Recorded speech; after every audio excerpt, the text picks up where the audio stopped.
Hello everyone.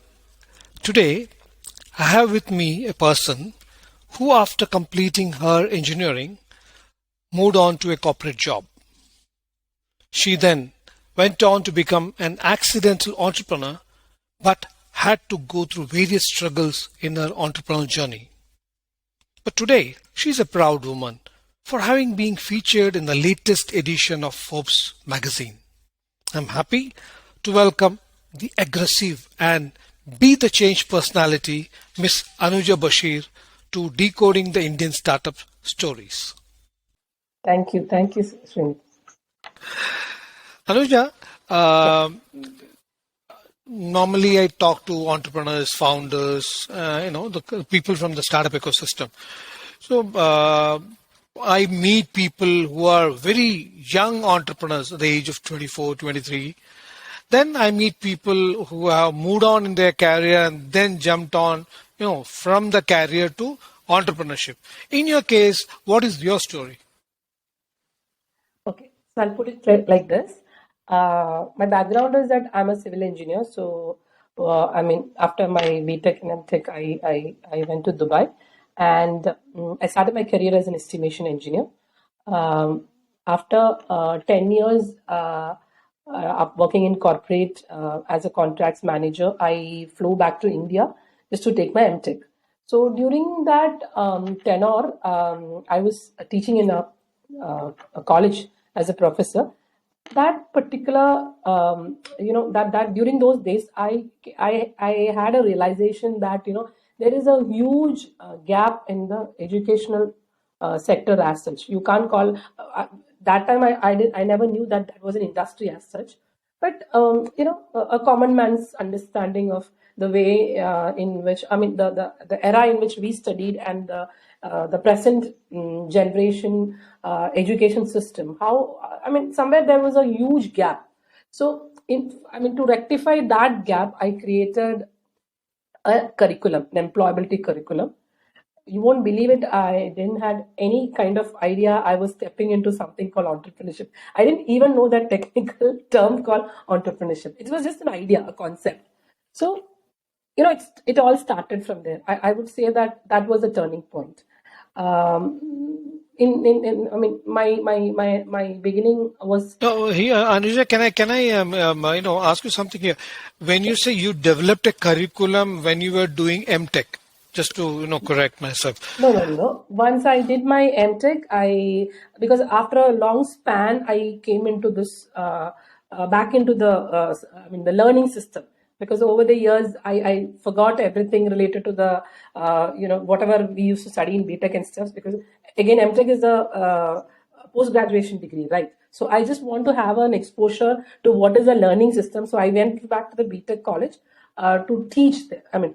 Since I had a industrial experience, it was easy for me. So I started with an engineering college called Talkage.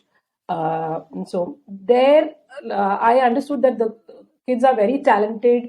They have a lot of ideas, but somewhere, they lack a lot of things because I think it is more kind of because of the reason that the self-financing system became so competitive. Okay, so in our days it was more kind of self-study and exploring and researching stuff. This is like teachers were more kind of exploring and researching, and they used to bring a kind of like a kind of very concised pattern for the students to learn. So somewhere they are not doing their own back-end research, or they're not understanding what exactly they want. So that area, kind of like me being again from a corporate, I wanted to create engineers to a different level. So that was my idea. So, but unfortunately, I was much ahead of time. That part didn't work because I came from a different culture as such. Dubai was a different ecosystem. Kerala is a totally different ecosystem. So that didn't gel well. My exposure was more on the other side. So once I was here, it was kind of like very hard for me even to understand what people are thinking or their perception. My perception was entirely different from them. So that was where I found it very hard. Yeah, it was actually a struggle in the beginning. It was a huge struggle, I would say. But eventually, that's the path. As you So that is where you became an entrepreneur? I started a concept. From there, I started it. Yeah. I thought like, okay, I'll develop this concept. So someone said that this is called entrepreneur. I mean, when you do this, then I learned that idea. Once you convert this idea or a concept into a money making model, it is called entrepreneurship. That is the first thing I learned in what you call, yes, the vast saga, vast ocean of entrepreneurship. I learned, okay, this is the simple definition. I need to convert this And concept into a business model. when was it? 2013, back, long back. 2013. So, yeah, so from 2013, you became an entrepreneur in 2013. So Yeah, I I would would be say that. interested to know, or my people would be interested to know your journey from 2013 till now, because that is what is the entrepreneurship journey we want to know. Yeah, yeah. So when So I started, which was your first, okay, you go ahead, you talk, yeah. yeah. So like I said, it was an employability curriculum. So that is where I created a HR and a training kind of module. So mine was into the, if you could call it, an edtech sector. So that was my first launch. But my concept was like, it was very huge because compiling different sectors into one single platform, that was something very huge, because that era, even entrepreneurship was not properly defined. See, people were coming into the system, ideas were coming, exploring, curating, and stuff like that. I came up with a solid idea at that time. So, and I was very precise what I wanted. So I didn't want to gel with anyone, like, because whatever they were speaking is more on a training kind. Mine was more of like creating a platform. I had this idea of a platform in 2013, when I myself didn't know what was exactly the entrepreneurship. But like I said, no, I didn't choose it. It chose me. I would put it that way. So, as an accidental entrepreneur, as everybody Accidental calls entrepreneur. Yeah, themselves. accidental entrepreneur. But later on, And I understood that, I was born for this.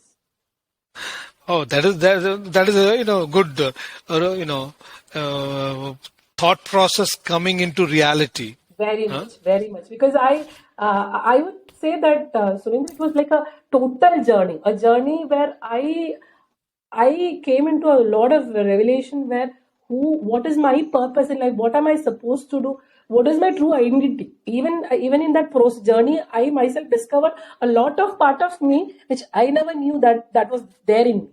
So it was an eye So opener, I would say. that means working in corporate and then moving on to entrepreneurship, you should be double happy, because not only on the entrepreneurship money making part, discovering oneself is a big thing. Very much, very much, very much. Like I said, now I went to that level where I was like, what exactly? What is it I wanted? Was it that money I wanted? Was that a vision more I was focused on, or was it bigger than me myself, or total? If you take my system alone, was I creating something more for the ecosystem? Today I know Uh, exactly what I'm doing. no, in that I know this is a specific thing you mentioned. So what does an entrepreneur actually want? Okay, that again, that's a very what is it? It's a subjective question, I would say, because it depends upon the personality of the entrepreneur, the thought process of the entrepreneur, the vision of the entrepreneur. For Anooja as an entrepreneur.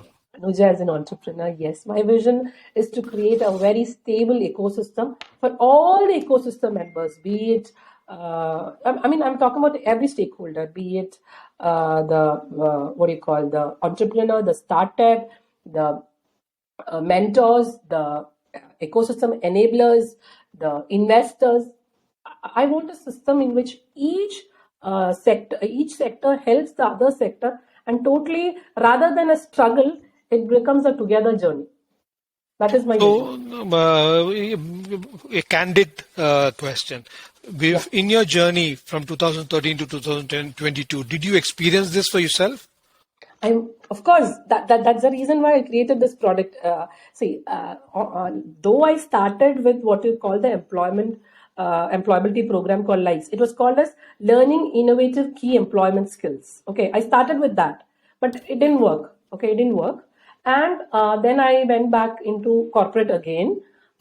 because survive. I mean, the entire thing couldn't exist. So, and even my family was totally against it. Like, I'm doing something literally crap. So I came back into the corporate, and then I got into the marketing sector. 2 years I was into that system. Again, then I learned that I it's not corporate again. I want. I started. I mean, I revamped the system again, and this time it was more into the marketing domain. So I was keen into the strategic marketing side. Yeah, I help entrepreneurs and startups to and to understand what their exact problem is, that what in solutions, and through strategies. So strategies was my strong forte, and that's how I was doing it good. But again, like I said, um, I thought that even if I'm away from the system also, because it's controllable. So today I know it. There's nothing called control. It's everything is. You can expect anything and everything in entrepreneurship. It is not that you are stable. Once your business is going good, it's like okay. Like I said, I said in one of my interviews. For me, success is not a destination; it's a journey. So, but in my second leap, I thought was that I reached my destination and I'm safe. So what I did is that for a vacation of mine, I went to Singapore with my family. Yeah, it 12 days time. Within 12 days time, while I'm back, my entire ventures literally. I don't know how to put it across. It was a disaster.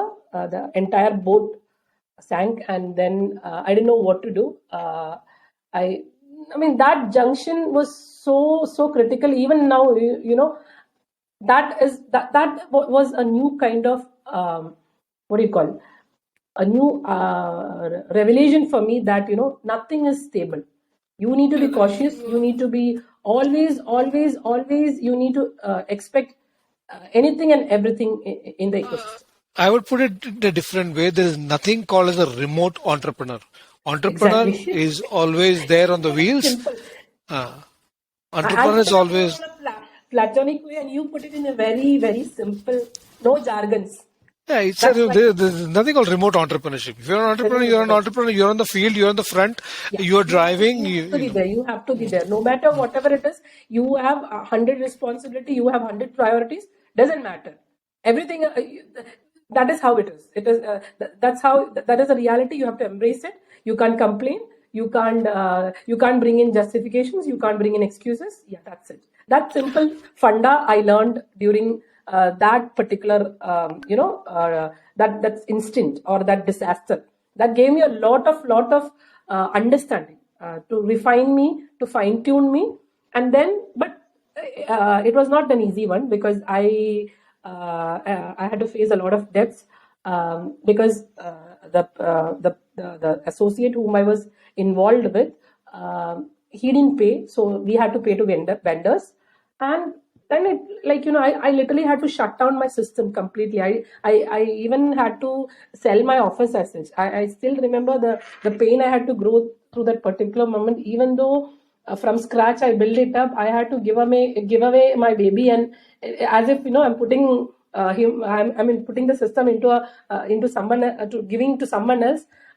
It was like, even though it was a physical office, but it meant a lot to me. So I decided that day I promised myself that never ever again I would put anything at risk. I'll have so many backups, that I'll never face that doomsday again. So you learned the hard way. I would put it. Very much, very much, very much. Like I said, I didn't have a mentor. The journey was my teacher. Like we say, na, life is a teacher. The entrepreneurship journey was teaching me a lot. Today, like I said, I learned it in the practical way rather than in the theoretical way. That is the reason why whenever I see anything, even I see an early stage startup or a scaled up startup, I could recognize it very fast. Like, जैसे हम बोलते हैं ना, like पलक झपकते, it is known. I can sense it. I really, because I've gone through that. I relatively understand whenever an entrepreneur talks about the constraints or the troubles they are facing, I could relate it very fast, very, very fast. And when it is specifically when it comes to a woman entrepreneur, it's like they don't even need to say. It's already understood. I know the story. So you mean to say when you call a woman entrepreneur and Yeah. an entrepreneur, Yeah. I can understand. I too agree with you that the challenges are quite different and quite huge. So Yeah.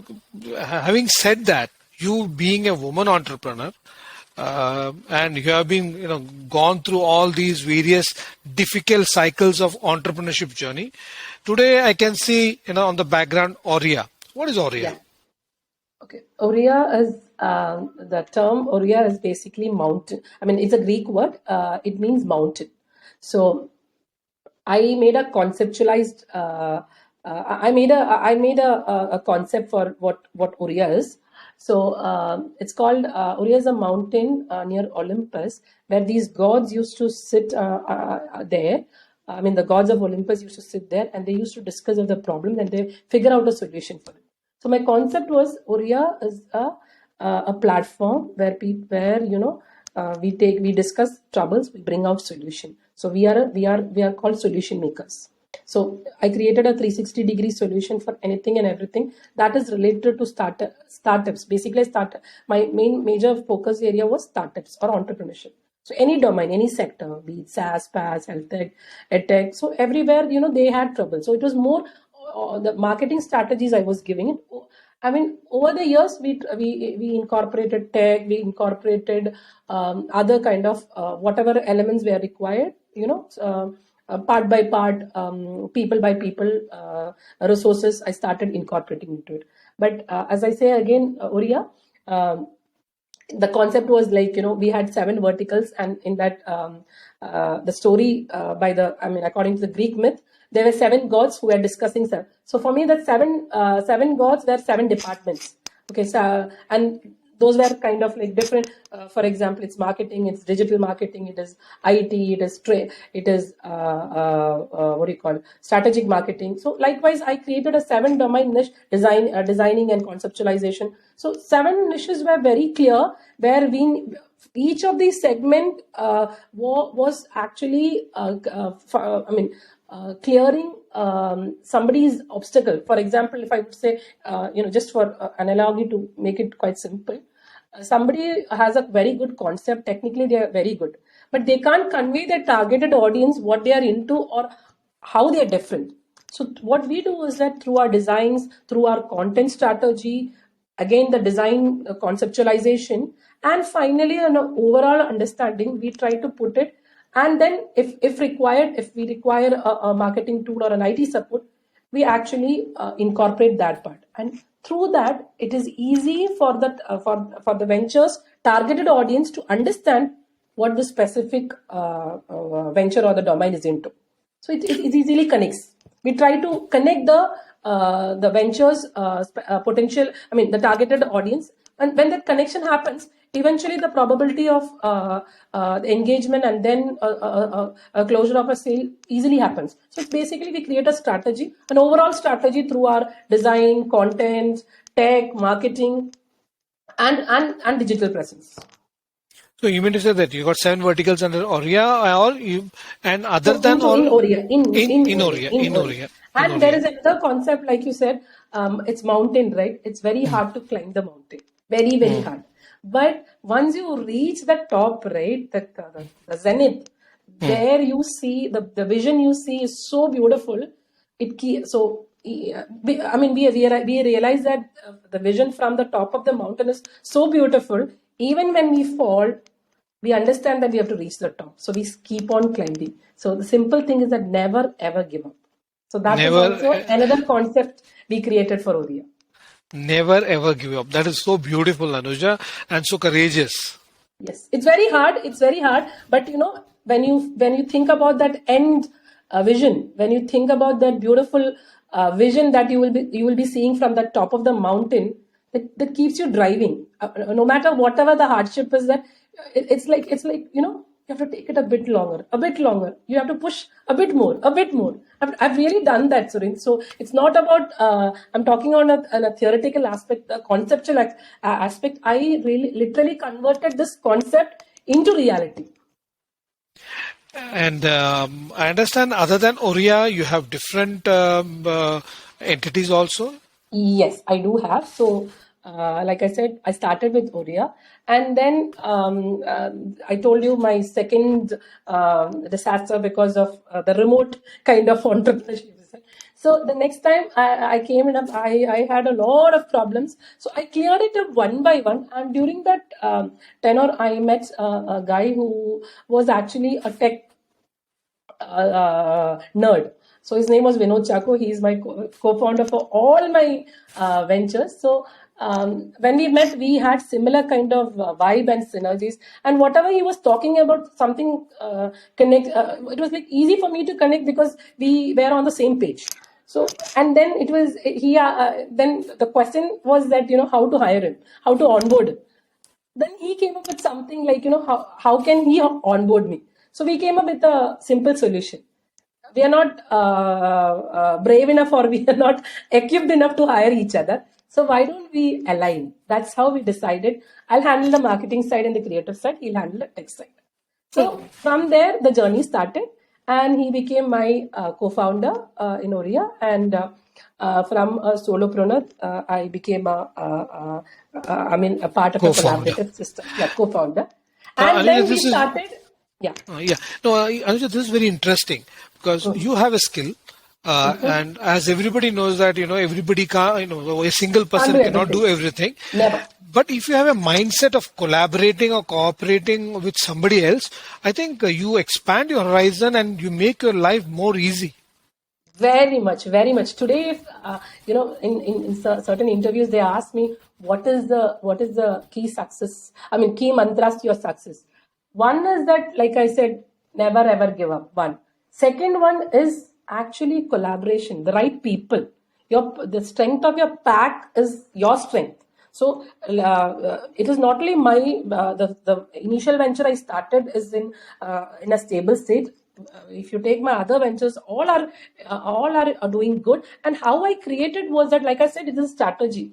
So I'll put it. I'll just give you a small picture on that. So with Vinod, I started Ourea.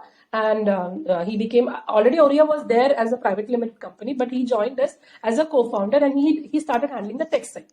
So our tech side became very strong. He was the one who handled all the development side. And you asked me that question before also. Do you handle the DevOps side? Yes, we do handle as a part of our branding, marketing, digital content.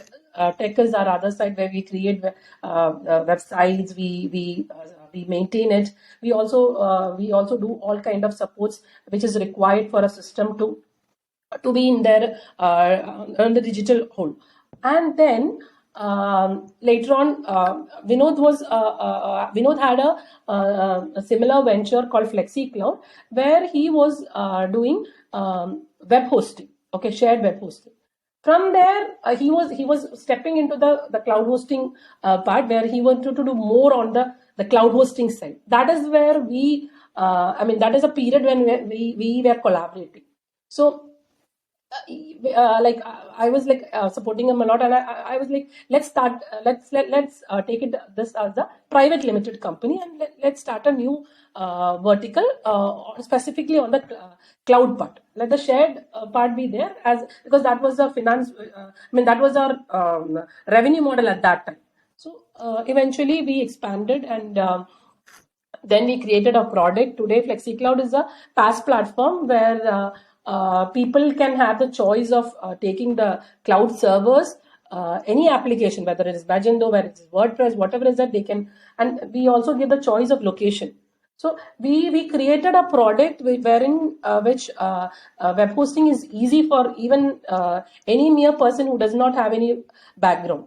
That is how we created the product. The Flexi Cloud. Yeah, Flexi Cloud. And then we created this shared and the cloud into a separate wing. And Today we have more than 1,000 plus client, and we have a monthly revenue of somewhere around $9,000.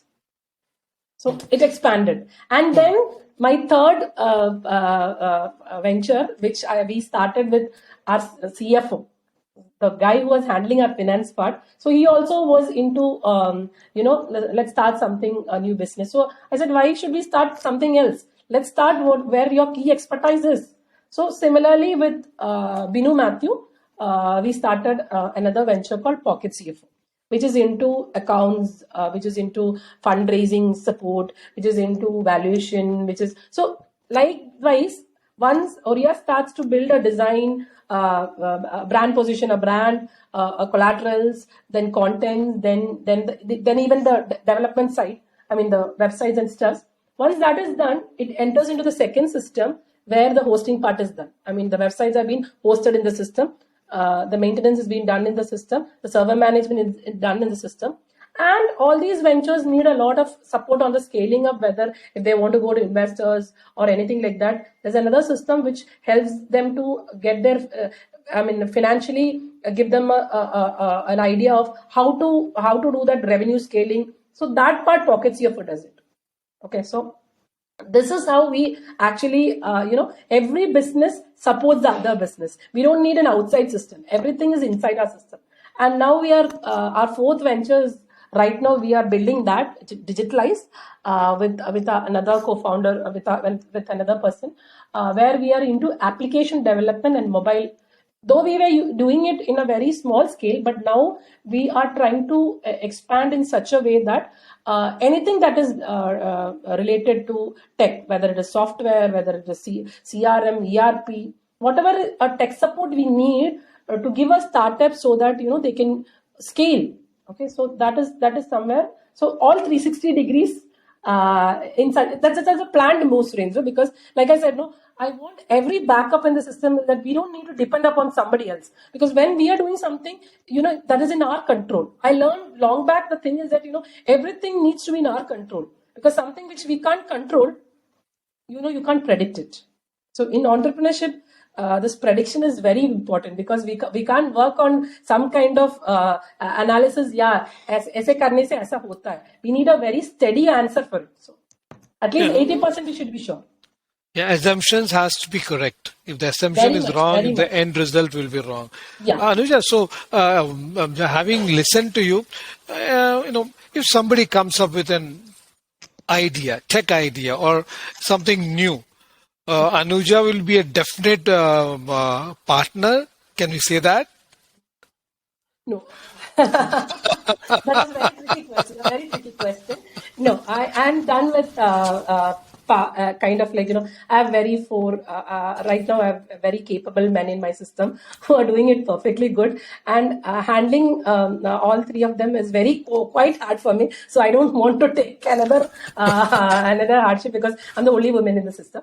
So when it comes to organizing, you can understand that, no? All these people are very good with whatever they do. Rest of the things, it is my headache. Okay, whether it is scaling, whether it is building strategies, whether it is marketing, visibility, brand visibility, giving any interview, giving any, being a spokes, everything is my headache. So trust me, I don't want to add another headache. But yes, today I have decided, I don't want to build another startup. I want to help startups. So that is my new, initiative, where you remember the likes I told you.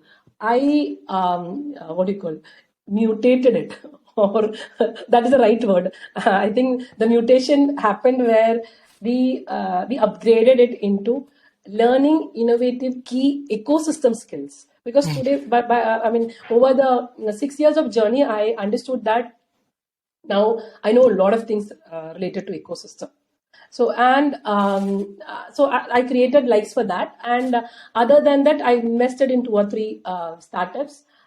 Because I was in one is a edtech thing, one is a digital health startup. So I started because unless I have a say or a control in it, it is very hard for me, because I do support my clients as well to build, scale, and all. But again, when you invest, that's your property as well. It's kind of like fostering that thing too much, because again, it's a part of it. Today, like I said, I'm not interested in developing any more startups. So other than having clients, what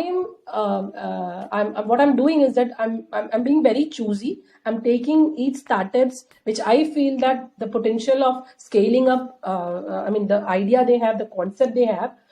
Technically, they are sound. It's just they need a wrap. It's So, just they need. Anuja, are you trying to say that you are a mentor also? I am a mentor. I missed that part. I am a mentor to some 25 incubators all across India.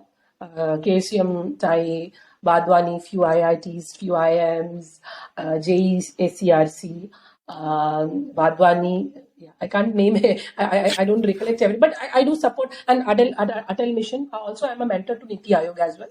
So I do help a lot of startup because I understand the pain of an entrepreneur. So, like I said, no, when they tell me I resonate it, and I try to I do a lot of pro bono sessions. Trust me, I do. Even 24 hours are not enough for me. But being an entrepreneur, I think that you need to be a contributor too. So whenever somebody comes with some kind of serious need, okay, it's not that anybody comes. Okay, fine. I'll tell you a small instance. I had calls from few of the people who call themselves as aspiring entrepreneurs, or they are into some early stage startup. You can call it as I may say. So I asked this early aspiring entrepreneur, okay, how can I help you? Where do I mentor you? So this particular person, she's telling me, right now I don't have an idea of what I want to do, but yeah, I want to become an entrepreneur like you, a successful entrepreneur like you. So mentor No, me. that's a great compliment. Huh? That's a great compliment. That's a great compliment, but still, Surendra, the question is that I'm asking her the specific thing. Where exactly you need my help? Do you need my help on strategies? Do you need my help on marketing thing? Do you need my help on conceptualization? Do you need my help on the designing and the contents? What on the creative side? Or you want me to build your help me to build your brand? What exactly you want me to do? So she is like, I Anuja, don't have an idea. Anuja, you should consider it differently. Anuja Bashir is a role model for them. That's why they come and talk to you. Yeah, what I'm trying is role model is good, but this is not a spoon feeding system. Entrepreneurship is never something Never, which yeah. you put some powder, make a lactogen, and then feed them. No, it doesn't work No. like that. It is your journey, specifically your journey, your startup. Mentor is not a person who really come to you, tell you exactly what you do, and you are an employee to, and the mentee is an employee where the instructions are being followed. It doesn't work like that. Is again an employer-employee thing. Even in my startup, even in all my startups or ventures, my employees, I don't even call them employees, I call them a team. The team is equipped in such a way that I want them to talk. It is not that I put on my instruction, because I've done it for quite some time where micromanagement was in such a manner that nothing was going ahead. We were not able to scale up because I can't focus on something else. So I have So, told each member, bring something of your own. Bring your think in a business perspective, not in an employee's perspective. so two takeaways, Anuja, from you today is remote entrepreneurship is a disaster. Micromanagement is also Absolutely. not good. It's not a good thing. So, Not at all. so Both these are are the actually dangerous things. these are the things you're telling the would-be entrepreneurs or new entrepreneurs, or saying that, hey guys, don't try to do something remotely. Don't try to micromanage. Also, you have to be in between. Great takeaway. Great takeaway. Anuja, normally, as it is said, women Yeah, are multitaskers. absolutely. No So, doubt on that. no doubt on that. Oh, great. So, because, in between you Yeah. said, you have got three co-founders who are all men, and, I'm not saying being gender biased, Mm. just because I'm taking up from what you said, managing these three people. And Yeah. so, I got it. I got it. yeah. So, just, on the fun side of it, how do you enjoy it? I think that the creative and the tech side is always a combination, right? The technical part and the these are two. Initially, I think we were discussing about everybody cannot do everything. It is like we need a lot of people, a team. Like together everyone achieves more. Similarly, I think people have expertise in their own field. What if these experts collaborate together? It is easy to create anything, complete the task. It is very, very easy. So, the same concept, if you bring to entrepreneurship also, definitely a man's logical brain and a woman's multitasking and a creative side is kind of like deadly combination. Oh, it's a big statement, Trust me, Anooja. I don't. It's a Yeah, big statement. I believe that, trust me, if you use the word feminist now, I believe it that I've seen more men into that sector, because they're so encouraging, kind of like, they are empowering so many women. But it doesn't mean that, it's that only yeah, men are a part of a patriarchal society. It belongs to everybody. It is subjective. It is, like I said, it is individual's perspective. So you can't say that, the gender thing is happening because if you take era back, men were into the workforce, women started it late. But definitely, even today's system has embraced and understood the reality that you need women for that. Like you said, the multitasking thing, the creative side, it is very hard for a man to do, because he is logical, he is deep, he'll be only thinking of one thing at a time. He cannot think like a woman doing everything at a time. But again, it's very hard for women also to think deep, because again, emotional side, a woman take an impulsive decision. I've done it. Trust me, I've done it. So today's me, the stabilized me, is a contribution, is The there combination. because of all the contribution, because of what my co-founders teach me.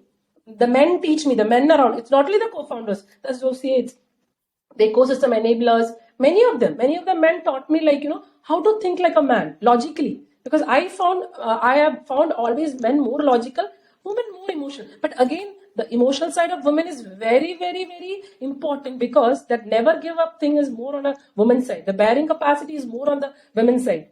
They won't give it up very fast. And the strategy side is also the women's side, because, like the olden Anuja, saying, these are. I'll tell you, Anuja, we will reserve this separately for a different conversation on a different occasion, because today, it's good you brought it up, but it's a big subjective, vast area wherein very we much big we can debate or agree, disagree, so many things. Anuja, how no wonder, having traveled so much, gone through so much, faced so much, understood, then coming back, bouncing back with Ourea and 3 more ventures. How do you feel when you are featured on a Forbes magazine? I know that you have been featured on various magazines, various editorials have come, various reports have come. You do a lot of interviews, but this year, I think while you were in GTEx in Dubai, you have featured in Forbes. How do you feel? Tell me more about that. It's actually it's a honor for every entrepreneur to be in entrepreneur magazine, Fortune magazine, Forbes.